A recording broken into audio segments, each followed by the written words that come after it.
Es lógico pensar que el hombre conoció el fuego a través de la naturaleza y sus fenómenos, tales como el rayo, la combustión espontánea o un volcán en erupción. En la misma forma en que la naturaleza le enseñó al hombre qué era el fuego y los daños que éste podía ocasionar, le enseñó también cómo extinguirlos. Así, el hombre de la prehistoria vio cómo el agua que caía en forma de lluvia apagaba el fuego. A lo largo de los siglos y a lo ancho del mundo, el agua siempre ha sido el principal medio de extinguir incendios, siendo en extremo interesante ver cómo el agua ha mantenido la supremacía en cuanto a agentes para extinción del fuego, a pesar de los innumerables esfuerzos hechos por el hombre para buscarle sustituto. Prácticamente el progreso habido en la ciencia de apagar fuegos, desde los más remotos días de la historia antigua hasta nuestros días, se ha basado en el desarrollo de inventos de maneras para obtener mayores cantidades de agua y lanzar la misma en la forma más efectiva para extinguir el fuego. Hola, soy Aldrin Santiago, productor del podcast Antén, y escuchas la versión de Cápsulas del Presente. Estaremos presentando los orígenes de ciertos tópicos muy comunes en la vida diaria que sus orígenes han sido olvidados. Para hoy tenemos otro cautivador contenido: origen, historia y evolución de la bomberotecnia en el mundo. Los bomberos en la historia, desde la antigua Roma a la actualidad, la brigada de bomberos tal como la conocemos hoy ha evolucionado después de muchos años de desarrollo y mejoras desde casi la prehistoria. Desde el momento en que el hombre descubrió el fuego, también ha luchado para controlar las llamas. El primer servicio de bomberos organizado se dio en la antigua Roma, en el año 22 a.C. César Augusto organizó el primer equipo de bomberos de la historia, formados por esclavos a los que se le llamaban vigiles del fuoco o vigilantes del fuego. Sin embargo, su heroísmo dejaba mucho que desear, ya que al llegar a los sitios los bomberos no hacían nada hasta que Craso, aparentemente de donde viene qué craso error haberlo llamado, hubiera negociado el precio de sus servicios con el dueño de la propiedad. Si no llegaban a un acuerdo, los bomberos simplemente dejaban que la estructura se quemara. El viaje de los bomberos en la historia comenzó en la antigua Roma, mientras estaba bajo el gobierno de Augusto en el siglo III. Antes de eso, hay evidencia de la lucha contra incendios en el antiguo Egipto. Pero, como dijimos anteriormente, el primer cuerpo de bomberos romano fue creado por Marco Licinius Crassus, también conocido como Craso. Aprovechando el hecho de que Roma no tenía nada parecido, Craso creó su propia brigada de 500 hombres que corrían a auxiliar a los edificios en llamas. La historia de los cuerpos de bomberos debidamente organizados se remonta a los tiempos en que las antiguas ciudades de Grecia y Roma estaban en su máximo apogeo y esplendor varios siglos antes de la era cristiana. Lentamente, estas instituciones fueron desarrollándose, mejorándose en cuanto a organización técnica y a equipos se refiere, alcanzando un alto grado de eficiencia durante el primer siglo después de Cristo en la ciudad de Roma. Para esta época, la metrópoli romana tenía un cuerpo de bomberos que contaba con cerca de 7,000 miembros que luchaban contra las llamas usando métodos empíricos y relativamente muy eficientes. Muy poco se sabe de los cuerpos de bomberos durante el periodo de tiempo comprendido por los siglos III al X de la Edad Media. Pero, como casi todas las ciencias y artes, la ciencia de combatir incendios cayó en la oscuridad del olvido, poco después del colapso del Imperio Romano, para resurgir de nuevo entre el esplendor del Renacimiento a mediados del siglo XIV.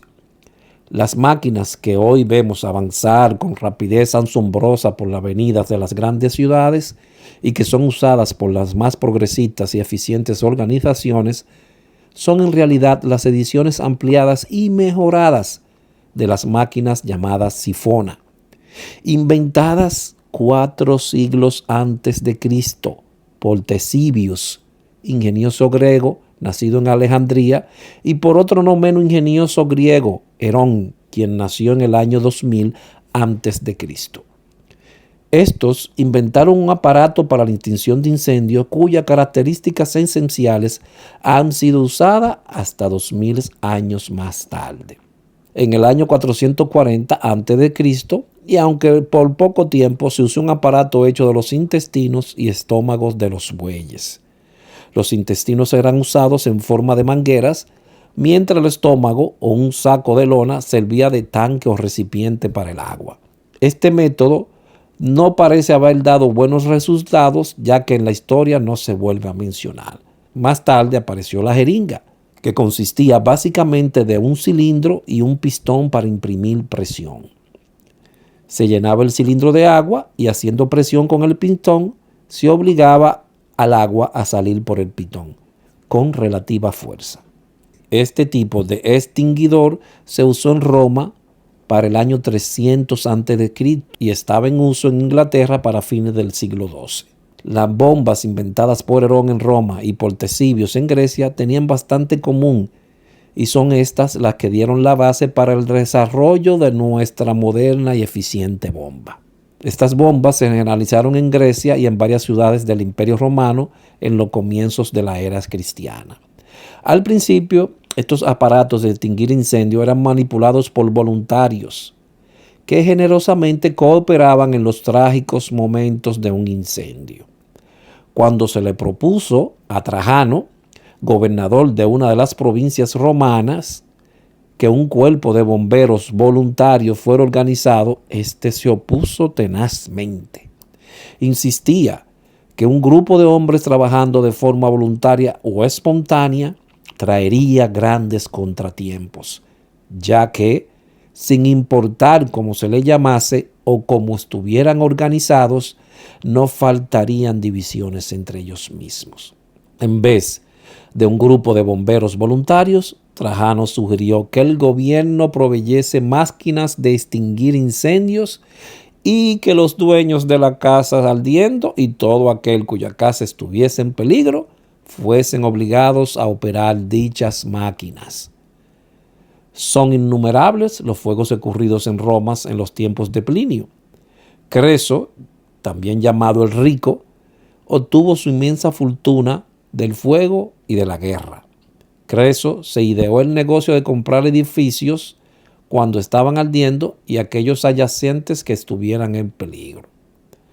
Por lo regular los compraba, claro, a precios muy bajos, aprovechándose de la ocasión en que los dueños los vendían a cualquier precio ante el temor de perderlo todo. Aparentemente, Creso tenía su organización privada de bomberos que se ocupaban de apagar el fuego y evitar que se extendiera. El producto de estos negocios, entre comillas, que Creso era conocido, le ganó. Aparentemente, Creso tenía su organización privada de bomberos que se ocupaban de apagar el fuego y evitar que se extendiera. Más tarde, los edificios eran reparados y vendidos, siendo de tal magnitud el producto de estos negocios que Creso era conocido en todo el mundo como el hombre más rico de todas las épocas. El primer cuerpo de bomberos, cuya organización le acredita para llamarse como tal, fue en Roma, durante el primer siglo antes de Cristo. Fue organizado en el año 22 antes de Cristo por el emperador Augusto César y se componía de 600 esclavos a lo que llamaban vigiles. Este sistema de esclavos bomberos funcionó hasta 6 años después de Cristo, cuando Augusto César reorganizó el cuerpo de bomberos, creando un departamento u organización mejor entrenado y equipado, más a tonos con las necesidades y el prestigio de una gran ciudad que era la capital del mundo para aquella época. Esta organización rindió espléndidos servicios hasta la caída del Imperio Romano en el 476 después de Cristo. La nueva organización, creada por el emperador Augusto, estaba compuesta por nada más y nada menos que 10,000 bomberos, entre ellos esclavos liberados o ciudadanos, con equipo adecuado y suficiente. Aunque se seguían llamando vigiles, eran miembros de una organización semimilitar, con divisiones y subdivisiones similares a aquellas del ejército romano, estando cada división a cargo de una demarcación o zona específica. Este cuerpo de bomberos estaba dividido en 10 cohortes urbanas, aunque cada una de estas también controlaba y era responsable de la seguridad de los distritos semiurbanos en lo que la ciudad estaba dividida. Primeramente, los cuarteles fueron establecidos en residencias privadas, siendo posteriormente dotados de estructuras propias que por su lujo, comodidad y tamaño podían llamarse palaciegos. Cada cohorte tenía 2 sifonas, escaleras, escoba de metal, picotas, mallas, palos y otros equipos. El salvamento y protección de la propiedad se llevaba a cabo cubriendo la misma con mantas llamadas formiones, a las que, siendo impermeables, evitaban que el agua las dañara. Se disponía también de hachas, conocidas en aquella época con el nombre de dolovrae. Las mallas de seguridad, muy parecidas a las usadas actualmente, también se encontraban entre el equipo romano y eran conocidas como cantones. Las escaleras se conocían por scalae. Otro equipo ya en uso para esta época era el alpón, perticae, y los cubos hechos con sogas fuertemente tejidas y entrelazadas, amae. El personal de cuerpo de bomberos organizado por el emperador Augusto César tenía distintos rangos jerárquicos, incluyendo un prefecto, un subprefecto, 10 tribunos, 100 centuriones, 100 vicilaris y un número indeterminado de bomberos con distintas calificaciones denominadas atquari, sifonari, uncunari y farcari. Sus clasificaciones indicaban el trabajo que realizaban en la escena del incendio. El prefecto tenía el comando de todo el cuerpo, quien por lo general era el seleccionado por el emperador de entre la aristocracia romana. Los demás rangos correspondían a los jefes de zona, capitanes, tenientes, sargentos y cabos de los modernos cuerpos de bomberos. Los sifonari estaban a cargo del manejo de las máquinas y los pitones, mientras que los aquari eran encargados de suplir agua a las sifonas. Asimismo, los distintos rangos del cuerpo en el cuerpo de bomberos de tan lejana época corresponden a los rangos del ejército romano. Los bomberos romanos recibían un salario y una pensión al retirarse después de haber servido por 26 años. El prefecto tenía poderes de juez para juzgar asuntos relacionados con los fuegos. Si alguien obstruía el libre tránsito de los equipos, el prefecto podía ordenar su arresto y celebrarle juicio inmediatamente. Un número de azotes era corriente en estos casos, dependiendo del número de esto, de la intensidad y magnitud del incendio. Los bomberos eran una combinación de bomberos y policías y llevaban macanas y otros objetos con lo que castigaban a los que entorpecían sus labores. Entre los antiguos jefes o prefectos de mayor renombre durante este glorioso periodo figura el prefecto Aeneas Sirenus. El historiador Plinio hace resaltar la falta de equipos en las ciudades de menor importancia, un poquito parecido a esta era. Es difícil determinar cuántas ciudades siguieron el ejemplo dado por Roma, así como también es difícil señalar cuántas ciudades desaparecieron víctimas de las llamas, especialmente durante las invasiones nórdicas. Pero ya en el año 1460, la ciudad de Frankfurt, Alemania, tenía leyes para proveer protección contra incendios y en el 1518 estaban en la ciudad de Augsburgo distintos instrumentos y aparatos de combatir incendio. Gaspar Scott padre jesuita, escribió descripciones de las máquinas y aparatos de combatir incendios en la ciudad de Königshofen en el año 1617. Y con lujos de detalles escribe la monumental bomba construida por John Jahus en Nuremberg en el 1657. De los países europeos, fue Alemania el que más adelantó en los métodos de extinguir incendios. Construyó su primera bomba de mano en la ciudad de Nuremberg en el 1616. En 1748, Richard Newsham, ingeniero inglés, desarrolló y perfeccionó la primera de las modernas bombas de mano. Fue este el primer aparato con balancines convenientemente montados de manera que su presión, al juntarse la fuerza y el peso de varios hombres, pudieran operarla aumentando la fuerza y su presión. La altura del chorro lanzado por la máquina de Newsham era alrededor de 60 pies. Nótese aquí la constante preocupación del hombre por alcanzar mayores alturas, siendo para los años 1820 a 1832, cuando se escribieron en la londinenses las palabras negras de la historia de los cuerpos de bomberos.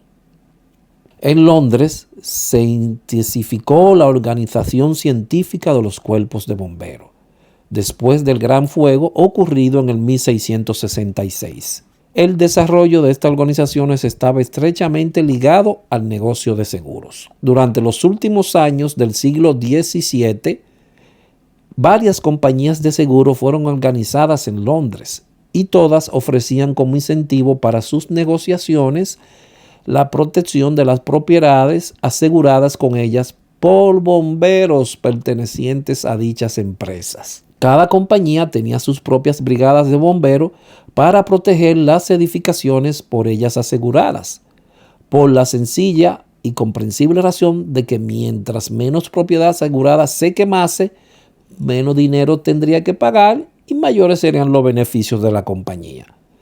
Cada compañía de seguro colocaba al frente de las propiedades por ellas aseguradas distintivos alusivos a las empresas responsables del seguro, con el fin de que sus bomberos pudieran conocer cuáles propiedades debían proteger. Era corriente el caso en que en una zona hubiese varios edificios asegurados con distintas compañías.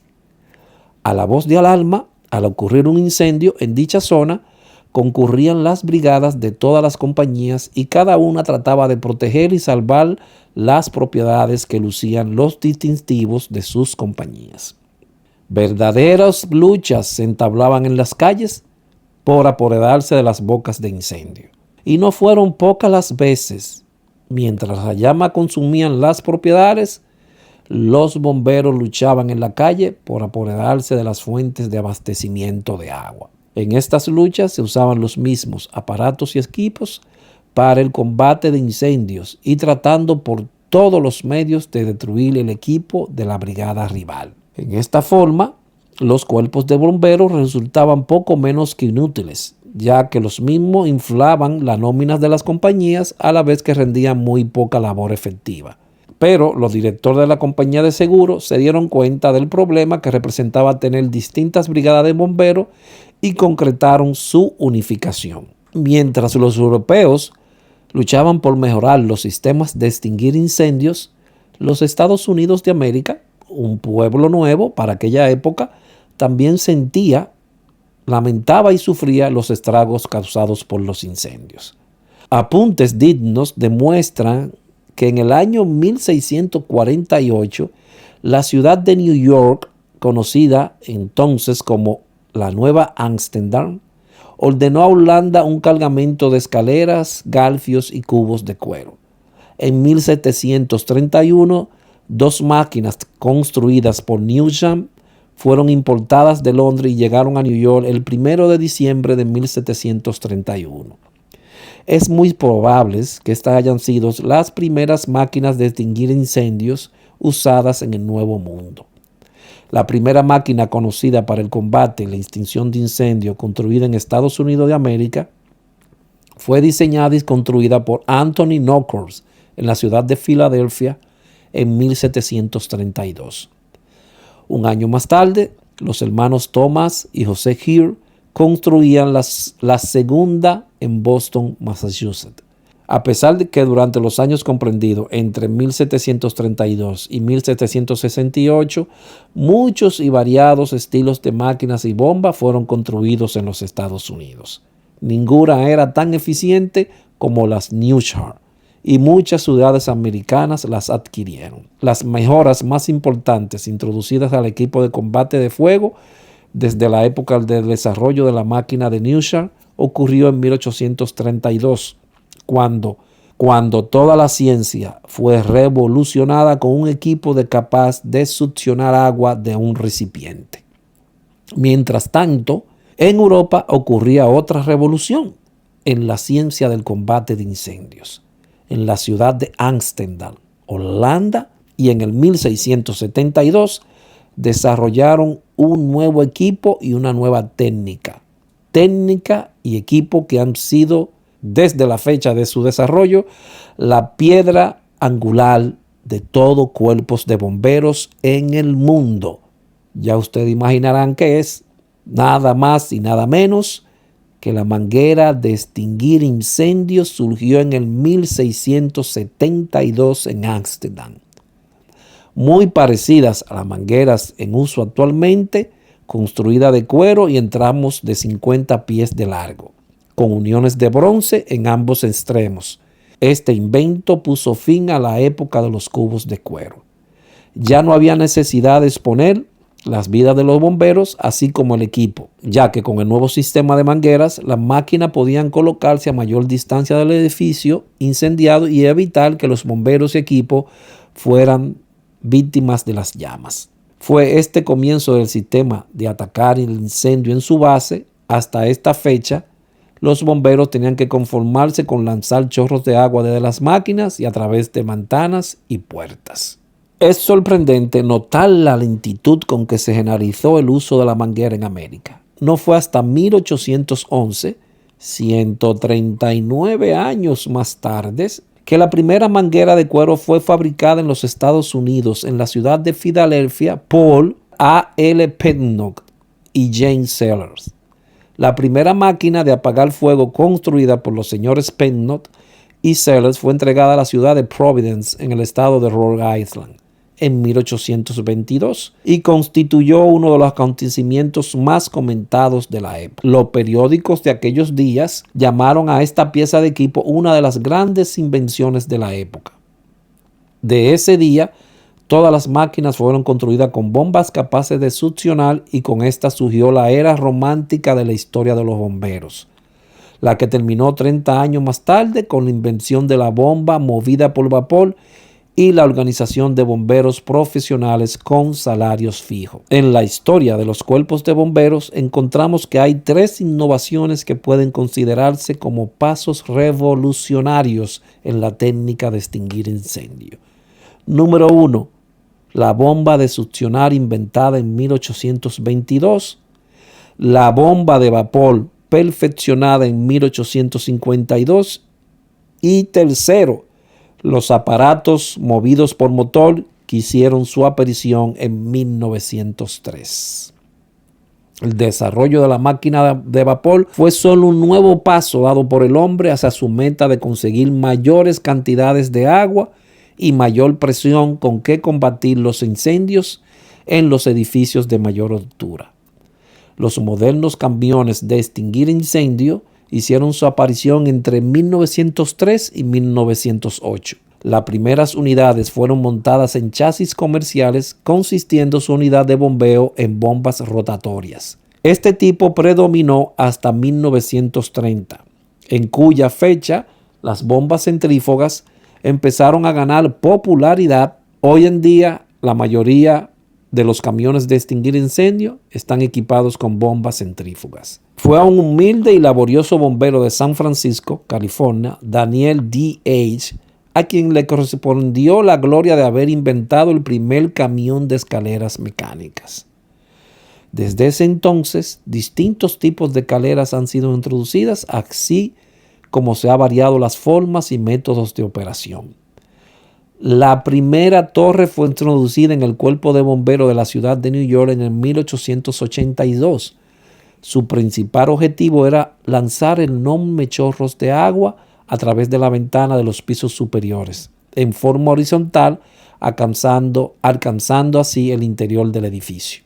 Para 1950, las torres tenían una altura de 65 pies y eran operadas hidráulicamente. La corporación de bomberos más antigua del mundo toma sede en Lisboa, Portugal, hoy llamada Regimento de Zapadores Bombeiros de Lisboa. Tiene 628 años. Fue creada en 1395 con el nombre de Servicio de Incendios de Lisboa. El 1 de abril de 1853, Cincinnati, Ohio, presentó el primer departamento de bomberos de carrera, compuesto al 100% por empleados a tiempos completos. En el 2015, el 70% de los bomberos de Estados Unidos eran voluntarios. Solo el 4% de las llamadas se referían a incendios reales, mientras que el 64% se referían a ayuda médica y el 8% eran falsas alarmas. La primera mujer que se tiene conocida como bombero se llamó Molly Williams. Ocupó su lugar con los hombres en las cuerdas de arrastre durante la tormenta de nieve de 1818 y llevó la autobomba hasta el fuego a través de la nieve profunda. Uno de los primeros grandes incendios de la historia que se conoce fue probablemente el que arrasó el templo de Artemisa en Efeseo, destruido el 21 de julio del 356 a.C. El fuego fue provocado por Erostrato, que quería la fama a toda costa. Los efesianos dijeron que su nombre nunca sería recordado, pero Estrabón cometió la indiscreción de anotarlo. La misma noche del incendio nació Alejandro Magno en Macedonia. El templo de Artemisa, la Diana de los romanos, en Lidia, Asia Menor, fue construido por el rey Creso y era una de las 7 maravillas del mundo. Veamos algunas de las características esenciales de los que son los bomberos hoy día. ¿Es realmente el color rojo estratégico para los bomberos? Veamos.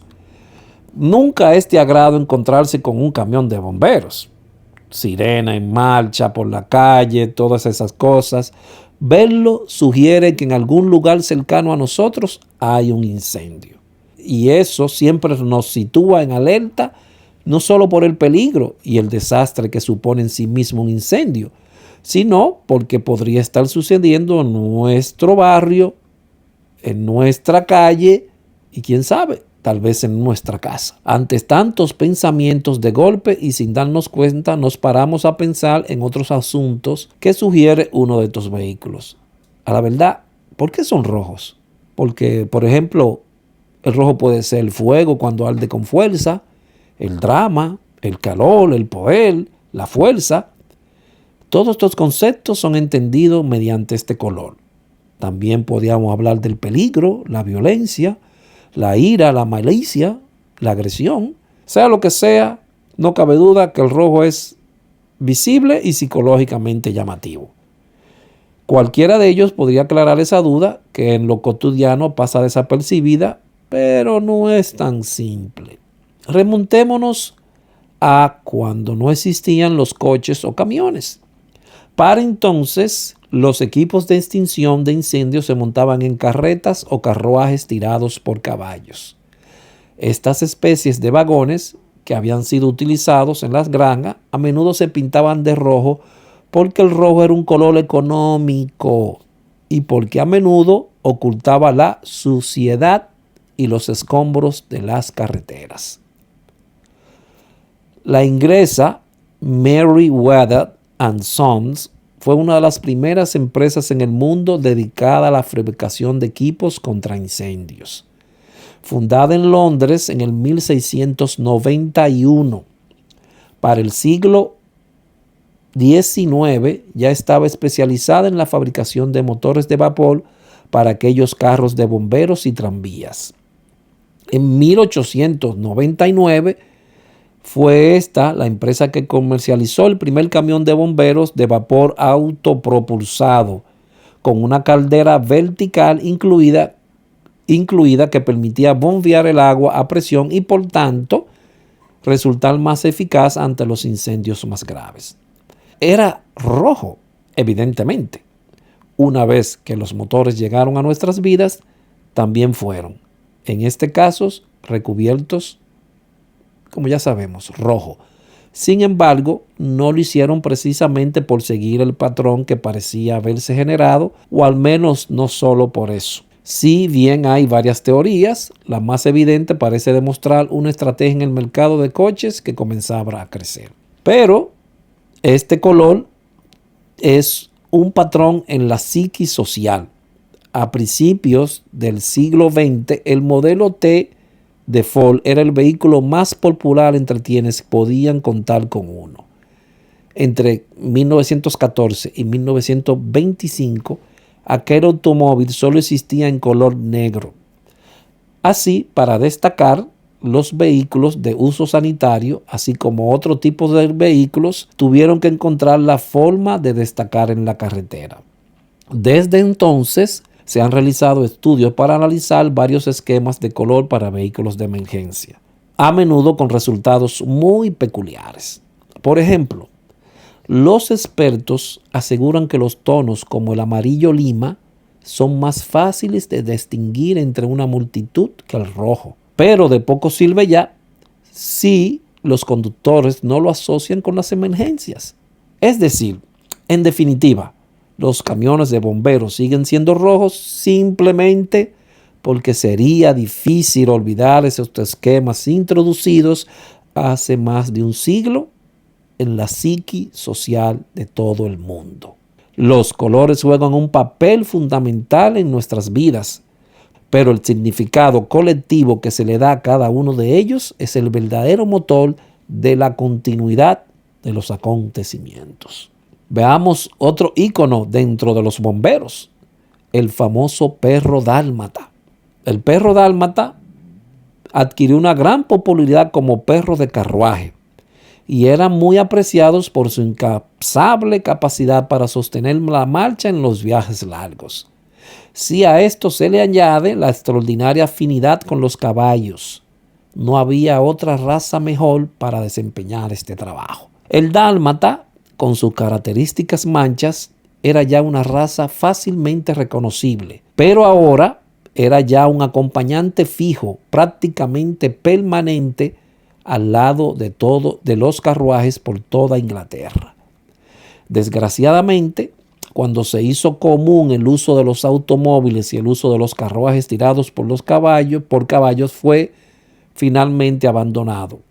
Ya no se necesitó el dálmata para que llevara a cabo lo que, de hecho, se había convertido en su trabajo. Los dálmatas también adquirieron fama en Gran Bretaña como perros bomberos. Los perros eran tenidos por los bomberos londinenses para así librar sus edificios de ratas y alimañas similares. Pero, debido al cariño de estos perros por los caballos y a su instinto para acompañar a los carruajes, frecuentemente salían corriendo junto con los carruajes anti-incendios tirados, adivinen quién, por sus amigos los caballos. Se podía ver frecuentemente a un dálmata corriendo por delante de un carro de bomberos, como abriendo camino y dejando libre el paso para estos vehículos. Con la llegada de los camiones de bomberos también llegó el cambio para el dálmata. A partir de ahí, se convirtió en un acompañante que iba sentado en el camión al lado del conductor, aunque actualmente es muy raro ver un dálmata acompañando a unos bomberos para apagar el fuego. La designación de perro bombero ha permanecido en Inglaterra y gran parte del mundo. Otra parte fundamental del equipo de protección para los bomberos, su casco. El casco del bombero es identificador internacional de un bombero, un símbolo que significa no solamente la tradición a partir de los años de lucha contra incendios, sino que también el valor, la integridad, el honor y el orgullo. Este casco simboliza quiénes son. El casco de bombero fue diseñado en el 1821 por un bombero de New York, Henry Gratacat. Fue hecho de cuero y tenía un borde posterior largo para desviar el agua hacia la espalda. Usado invertido, se podía utilizar para brindar protección a los ojos del calor. Las crestas cosidas en el casquillo proporcionaron fuerza a la pieza del casquillo. Pasó rápidamente a ser usado por la mayoría de los bomberos. Lanzado desde una ventana, se convirtió en la señal de grito para la ayuda de un bombero atrapado. Así comenzó otra tradición del servicio del fuego. Colores que señalaban los cargos y tipos de compañía. El blanco se convirtió en el color de oficiales, como el del comandante, el cual tenía un casco totalmente blanco. Los otros oficiales tendrían una cucarda blanca solamente. El negro era el color para los bomberos de compañías de agua, rojo el color para las compañías de escala, y una vez que vino la idea de los bomberos de rescate, el color azul evidentemente fue para ellos. Actualmente muchos departamentos han cambiado el color a amarillo debido a la visibilidad. Por lo tanto, se ha perdido en parte el uso de colores. Este código de color es utilizado por algunos departamentos como el color del fondo en las insignias de los oficiales para demostrar su tipo de compañía. Aún algunos de los más antiguos y más grandes departamentos como el de New York todavía utilizan este código de color. También todavía utilizan el casco de cuero conocido como New Yorker. Otra de las partes que no está dentro del camión, pero sí aparece en cada calle de las ciudades, son los hidrantes. ¿Alguna vez se ha preguntado por qué una boca de incendio a menudo se conoce como tapón contra incendios? Veamos. El fuego siempre ha sido considerado como uno de los mayores agentes destructivos conocidos. La humanidad ha practicado métodos para convertir el fuego a lo largo de los siglos. En un principio se utilizaron aparatos manuales y trabajo manual para extinguir el fuego. El agua arrojada desde baldes a mano tenía severas limitaciones y el primer paso para mejorar este esfuerzo fue el desarrollo de la jeringa. Este tosco extintor de incendios, similar a la aguja hipodérmica actual, fue desarrollado y utilizado por primera vez hace más de 2000 años. Los registros históricos indican que a principios de Roma se emitió un edicto que requería que todos los ciudadanos mantuvieran un dispositivo en su hogar para extinguir incendios. El concepto de enchufes contra incendios se remonta al menos al siglo XVII. Los bomberos cavaban a través de la calle hasta la tubería principal de agua de madera y hacían un agujero para obtener agua para convertir el incendio. El agua llenaría el agujero y así sería recolectada a través de brigadas de cubo o más tarde a través de camiones de bomberos bombeados a mano. Después de extinguir el fuego, se colocaba un tapón de madera en el orificio. El uso de un tapón de madera de esta manera, el uso de este tapón de madera es el origen del término tapón de fuego. Los primeros sistemas de agua municipales transportaban agua bajo presión baja y no fue sino hasta finales del siglo XVIII que las tuberías principales de las calles estuvieron constante y suficientemente presurizadas. El uso de equipos de bombeo tuvo una influencia considerable en el desarrollo de las bocas de incendio modernas. Las tuberías principales de agua a presión disfrutaron por primera vez de un uso generalizado en los Estados Unidos y condujeron al desarrollo de la boca de incendios tipo poste fijo en Filadelfia en el 1801. Muchas otras grandes áreas metropolitanas, incluida Boston, siguieron Filadelfia en el desarrollo de hidrantes tipo poste para uso en sus crecientes sistemas de distribución de agua. El primer pedido de hidrantes de hierro fundido se hizo a una empresa que anteriormente había fundido cañones durante la Revolución Americana. A lo largo de los años se han realizado muchos cambios en la boca de incendio para mejorar su rendimiento y su facilidad de mantenimiento. La Cruz de Malta, utilizado más en los Estados Unidos y en otros países fuera de América Latina. ¿De dónde viene esto? Cuando un valiente grupo de cruzados, conocidos como los Caballeros de San Juan, luchó contra los sarracenos por la procesión de Tierra Santa, se encontraron con una nueva arma desconocida para los guerreros europeos. Era un dispositivo de guerra simple pero horrible, que provocó un dolor insoportable y una muerte agonizante sobre los valientes luchadores de la cruz. El arma del sarraceno era nada más y nada menos que el fuego. Mientras los cruzados avanzaban sobre las murallas de la ciudad, fueron alcanzados por bombas de vidrio que contenían nafta. Cuando se saturaron con el líquido altamente inflamable, los sarracenos arrojaron una antorcha encendida en medio de ellos. Cientos de caballeros fueron quemados vivos. Otros arriesgaron sus vidas para salvar a sus compañeros de armas de una muerte dolorosa y ardiente. Por lo tanto, estos hombres se convirtieron en nuestros y el primero de una larga lista de valientes bomberos. Sus heroicos esfuerzos fueron reconocidos por compañeros cruzados que otorgaron a cada uno aquí una insignia de honor, una cruz similar a los que usan los bomberos a la actualidad. Dados que los Caballeros de San Juan vivieron durante casi 4 siglos en una pequeña isla en el mar Mediterráneo llamada Marta, la cruz llegó a ser conocida como la Cruz de Marta. ¿Pero qué significan esas 8 puntas? Según la versión actual asociada a la Cruz de Malta, la de los bomberos, el significado detrás de cada punto ha cambiado para convertirse en observación, tacto, recurso, destreza, claridad, discriminación, perseverancia y simpatía respectivamente. ¿De dónde vienen los equipos de protección respiratoria autónomos? En todo el mundo, las mentes científicas reconocieron la necesidad de protección respiratoria muchos antes que la Oficina de Minas de Estados Unidos. La historia de la protección respiratoria se remonta a Plinio el Viejo, 23 al 79 después de Cristo, un filósofo y naturalista romano que utilizó pieles sueltas de vejigas de animales para filtrar el polvo que se inhalaba mientras trituraba cinabrio, que es un compuesto tóxico y mercúrico, mineral sulfurado utilizado en la época para la pigmentación en decoraciones.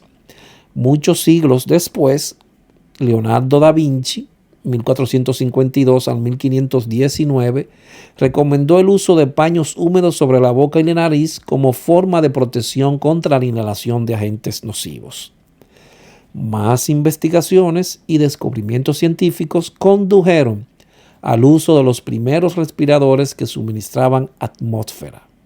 Mientras que los buzos antiguos usaban mangueras y tubos para suministrar aire, los científicos del siglo XVII agregaron fuelles a estos dispositivos como una forma de proporcionar respiración con presión positiva. Aunque la ciencia ha avanzado con el tiempo, la necesidad de una protección respiratoria adecuada se hizo cada vez más evidente. En la década de 1700, Bernardino Ramazzani, conocido como el padre de la medicina ocupacional, describió la insuficiencia de la protección respiratoria contra los peligros del arsénico, el yeso, la cal, el tabaco y la sílice. El folclore del servicio de bomberos relata la práctica de los bomberos de dejarse largas barbas para ayudarlos a respirar el humo denso. La teoría era que un bombero mojaría sus bigotes en un balde de agua, luego se apretaría la barba mojada entre los dientes y respiraría por la boca usando la barba mojada como filtro. Uno de los primeros intentos registrados fue en Francia, donde se probó el aparato Aldini, 1825. Se trataba de una máscara gruesa de abeto que se usaba sobre la cabeza. Sobre la primera se colocó otra máscara hecha de alambre de hierro tejido. El dispositivo proporcionó un pequeño margen de protección contra el calor, siempre que el usuario pudiera mantener el espacio de aire entre las dos máscaras y no permitir que la máscara de hierro tocara la máscara interna. Pero en 1824, un minero llamado John Roberts ideó un respirador de humo o capucha que permitiría a una persona entrar en una condición de humo denso sin ningún peligro. Los bomberos de Europa y Estados Unidos desarrollaron y utilizaron varios tipos de máscaras con filtro. En 1861, un inventor llamado Brad Brooke ideó un respirador para humo y vapores nocivos, diseñados para permitir que una persona ingrese en un edificio sin importar cuán denso sea el humo o el vapor sin sufrir lesiones. Una de la búsqueda del hombre para tratar de sustituir el agua, como dijimos anteriormente, fue la creación de las espumas. La primera espuma contra incendios fue desarrollada en el 1902 por el ingeniero y químico ruso Alexander Loran. Trabajaba en la industria del petróleo y el gas y tratando de encontrar una sustancia para combatir los incendios derivados del petróleo, para los cuales el agua es totalmente ineficaz. La solución de Loran fue la primera espuma contra incendios que pudo extinguir incendios a base de aceite y otros líquidos inflamables, cubriéndolos y sofocándolos. A lo largo de los años se lograron múltiples avances en el sector de las espumas contra incendios.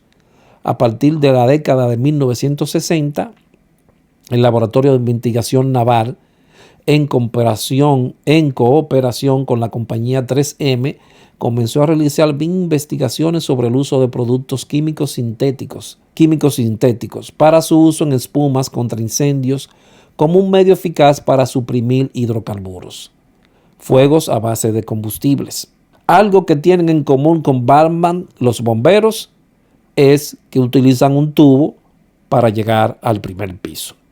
Pero, ¿de dónde viene este tubo? Hace más de un siglo, David Kenyon, de Chicago, descubrió la forma más rápida de llegar a la planta baja. En el siglo XIX, los bomberos estadounidenses tenían dos formas de descender de sus dormitorios a sus vehículos de caballo y calesas en la planta baja, ya sea por una escalera de caracol, instalada para evitar que los caballos descarriados deambularan por las escaleras, o a través de una rampa de tubo, similar a los toboganes cerrados que ves hoy en día en los parques infantiles. Las escaleras eran engorrosas y los toboganes lentos. Y en la década de 1870, Davy, el capitán blanco de la compañía 21, una extinción de bomberos de Chicago, por los demás totalmente afroamericana, tuvo una epifanía, una idea. Un día, David y un colega recibieron una llamada sobre un incendio y su compañero bombero llegó al suelo deslizándose por un poste de madera que normalmente se usaba para empacar heno para los caballos. Eso hizo que David se preguntara: ¿por qué no colocar un poste permanente que conduzca directamente desde los dormitorios de arriba a la planta baja, evitando así las escaleras o rampas? Cuando David instaló su poste en el 1878, otros bomberos de la ciudad pensaron que la idea era una locura, hasta que vieron que la compañía 21 ahora era a menudo la primera en llegar a la escena. En el 1880, el Departamento de Bomberos de Boston instaló un poste de latón, del tipo que todavía se usa en la actualidad. En una década, los postes estaban en las estaciones de bomberos de todo el país y más tarde en Canadá, Gran Bretaña y más allá. Decad Walcott, el jefe de batallón 23 de Chicago, dice que en la época de David había una competencia entre las estaciones de bomberos para llegar primero a un incendio y una necesidad particular de estaciones de bomberos totalmente afroamericanas recién formadas para demostrar su valía.